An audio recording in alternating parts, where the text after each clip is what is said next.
से नहीं हूँ, एजुकेशन के फील्ड से नहीं हूँ। मैं एक कलाकार हूँ, एक आर्टिस्ट हूँ, एक क्रिएटिव इंसान हूँ। और आप लोग बेहतर जानते हैं एजुकेशन के बारे में।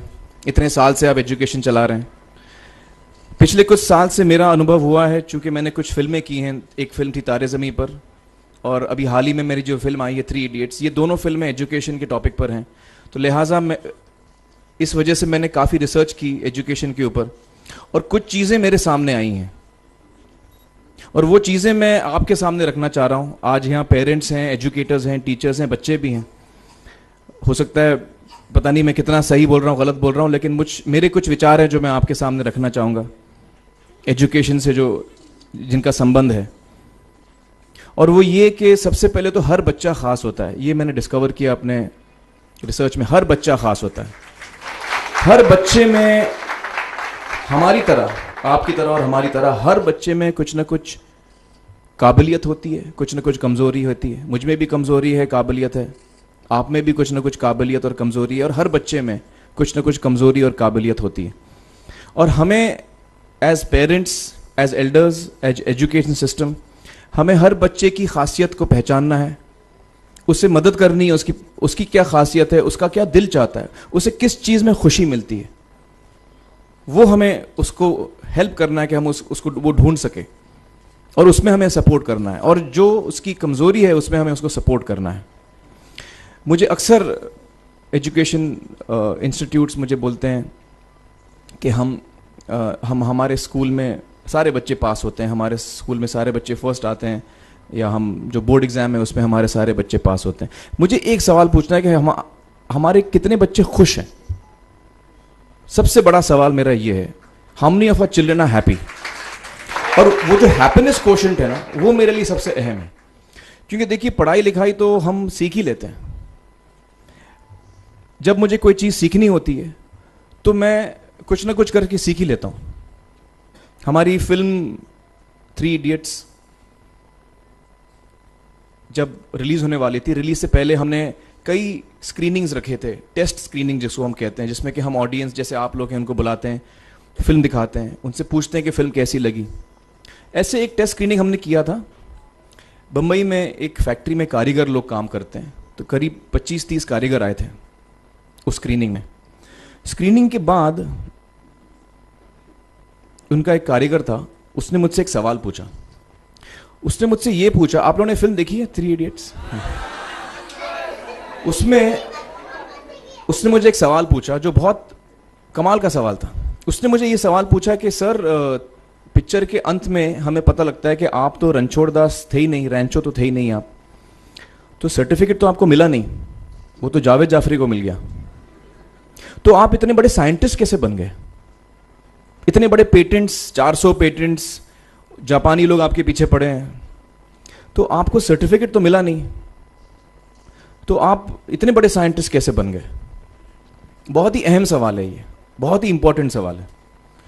और ये जो मुद्दा है उसके हार्ट में जाता है ये, कि जब मैं एग्जाम के लिए रट के जवाब देता हूं और वो जवाब में मुझे नंबर मिलते हैं और मैं पास हो जाता हूं, तो मेरे हाथ में एक पर्चा आता है जो मुझे कहता है कि मैं पढ़ा लिखा हूं। लेकिन वाकई मैं पढ़ा लिखा हूं या नहीं, ये अभी तक हमको श्योर मालूम नहीं है। लेकिन जब आप नॉलेज चाहते हैं कि आपको मिले, विद्या मिले आपको, तो फिर वो कागज का मायने कुछ होता नहीं है। तो मैंने उसको जवाब में 2 सवाल पूछे। मैंने बोला उसको कि भैया, आपको क्या लगता है मैं अच्छा एक्टर हूं? उसने बोला हाँ, देश भर में आप सब लोग मानते हैं आपको, आप अच्छे एक्टर हैं। मैंने उससे कहा कि भैया, मेरे पास कोई सर्टिफिकेट नहीं है जो कहता है कि मैं अच्छा एक्टर हूं। मेरे पास कोई कागज नहीं है जो मुझे बोलता है कि मैं अच्छा एक्टर हूं। मैंने फिर उससे एक सवाल पूछा कि मैंने सुना आप बहुत अच्छे कटर हैं, आपके जो बॉस मुझे बताते हैं कि आप उनके मेन कटर हैं और आपकी बड़ी इज्जत करते हैं वो, आपके पास कोई पर्चा है, सर्टिफिकेट है जो मुझे बताता है कि आप कटर हो? उसने बोला नहीं सर। तो मैंने बोला आपका जवाब आपको इधर ही मिल गया। Education is beyond marks, education is beyond grades, education is what you learn. और मेरी इच्छा है कि हिंदुस्तान में हम एजुकेशन को इस नजरिए से देखें कि हम अपने बच्चों को वाकई शिक्षा दें। और शिक्षा हम खुशी से दें, क्योंकि शिक्षा में सिर्फ ज्ञान नहीं होता, शिक्षा में एक और चीज़ मिली हुई होती है, वो ये है कि हम अपने बच्चों को डेवलप करते हैं एज ह्यूमन बींग्स। आगे चल के वो ज़िंदगी में अच्छे इंसान बने, आगे चल के वो अपने पैरों पे खड़े रह सकें, आगे चल के वो इज्जत की ज़िंदगी जी सकें, आगे चल के वो दूसरों के बारे में ध्यान रखें, आगे चल के वो किसी के चेहरे पे मुस्कुराहट ला सकें, आगे चल के वो किसी की मदद कर सकें। This is what we should develop of our children. ये मेरी फीलिंग है। मैं जहाँ भी देखता हूँ, ये मेरे साथ भी हुआ है जब मैं छोटा था। जब से हमारे बच्चे छोटे होते हैं, जब से बच्चे पैदा होते हैं, बच्चा घर आता है, हम बच्चे को पूछते हैं भाई मार्क्स कितने मिले, फर्स्ट आए कि सेकंड आए? वो बोलता है सेकंड। सेकंड आए तो अरे फर्स्ट नहीं आए, डांट पड़ती है उसको। जो बोलता है मैं 10th आया तो उसकी तो हालत ही बुरी हो जाती है। बच्चे को लगता है यार ये फर्स्ट आना बड़ा जरूरी है। उसको रेस में हम पूछते हैं तुम रेस में फर्स्ट आए कि सेकंड आए? में हम उसको बचपन से, जब से वो केजी लोअर केजी में होता है, जब लोअर केजी में रेस होती है, चमचा मुंह में लगा के उसमें नींबू डाल के भागते हैं। उसमें भी हम बच्चे को पूछते हैं अरे मेरा बेटा फर्स्ट आएगा, ला, ओ बेटा मेरा फर्स्ट आना, मतलब पेरेंट्स चिल्ला रहे हैं बेटा भागो, मतलब नींबू लेके भागो। तो उसमें होता क्या है कि बच्चे को लगता है कि यार ये बड़ा जरूरी है। मेरे पेरेंट्स को हमेशा, मेरे पेरेंट्स मुझे एक ही सवाल पूछते हैं, मैं फर्स्ट आया कि नहीं। उसके जहन में ये बात बैठ जाती है कि मेरे को अव्वल आना है, मेरे को कंपीट करना है, मेरे को बाकी लोग से आगे निकलना है। टीचर्स भी यही सवाल उसको पूछते हैं आमतौर पे, ये मेरे साथ हुआ है।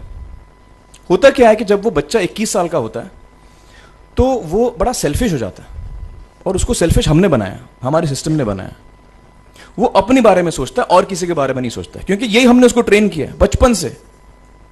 बचपन से हमने उसको यही ट्रेन किया कि बेटा तुम पहले आना, बाकी सब लोग को भूल जाओ। तो जब वो नौजवान बनता है तो उसका नजरिया सोसाइटी की तरफ यही हो जाता है कि भैया मुझे आगे बढ़ना है, बाकी सब बाय हुक और by crook I must succeed, I don't care about anybody else.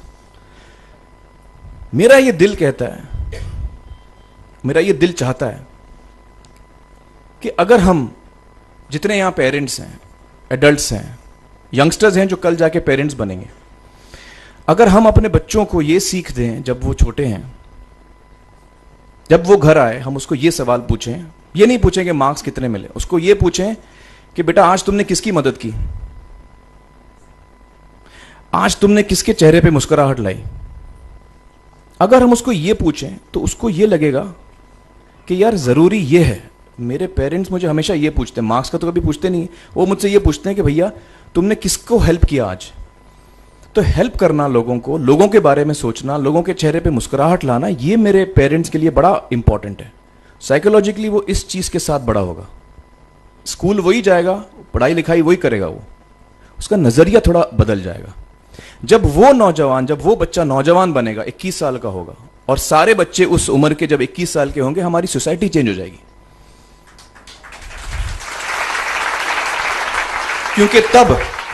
क्योंकि तब हमारी सोसाइटी में ऐसे नौजवान होंगे जो खुद के बारे में नहीं सोच रहे हैं, दूसरों के बारे में सोच रहे हैं। तो मुझे लगता है कि सबसे बड़ी चीज जो हमारे एजुकेशन सिस्टम में मैं देखना चाहूंगा, जो मैंने अपने स्कूल लाइफ में नहीं देखी, कि हमको ये अहमियत इस पे दी जा रही है कि हम अपने आसपास के बच्चों को कितना हेल्प कर रहे हैं।